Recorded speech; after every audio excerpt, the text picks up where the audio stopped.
கர்த்தர் உன்னை தினமும் தேடி வருகிறார் என்ற தலைப்பில் அதிகமாக தியானித்து வருகிறோம். இன்று கர்த்தருடைய வார்த்தையை தியானிப்போம். நீடித்த நாட்களாய் அவனை திருப்தியாக்கி என் ரட்சிப்பை அவனுக்கு காண்பிப்பேன். கர்த்தர் சொல்கிறார், என் ரட்சிப்பை காண்பிப்பேன். அவனை நீடித்த நாட்களாய், அவனுடைய ஆயுசு காலம் முழுவதும் கர்த்தர் அவனுக்கு ரட்சிப்பு கொடுக்கிறார். யாருக்கு என்றால் உங்களுக்கு தாங்க. கர்த்தர் அவருடைய வார்த்தையின் மூலமாக உங்களுக்கு ரட்சிப்பை கொடுத்து அவர் உங்களுக்கு ஒரு நாளும் குறைவில்லாமல் திருப்தி அளிக்கிறவர் உங்களோடு கூட இருக்கிறார் என்றாதான் சொல்கிறேன். கர்த்தர் உன்னை தினமும் தேடுகிற என்ற தலைப்பில் நம்ம அதிகமாக தியானிக்கிறது. இன்று அவர் சொல்லுகிற வார்த்தை என்னவென்றால், திருப்தியாக்குகிற தேவன், நான் உன்னை திருப்தியாக்கி என் ரட்சிப்பை அவனுக்கு காண்பேன்.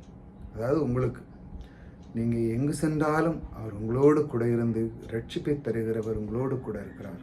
நீங்கள் கலங்காதீங்க. இந்த இயேசு கிறிஸ்துவின் மூலமாக உங்களுக்கு கிடைத்த அந்த ரட்சிப்பு ஒரு நாள் வீண் போகாது. அவரை பற்றி கொள்ளுங்கள். கர்த்தர் உங்களோடு கூட இருக்கிறார். கர்த்தர் உங்களை ஆசீர்வதித்திருக்கிறார்.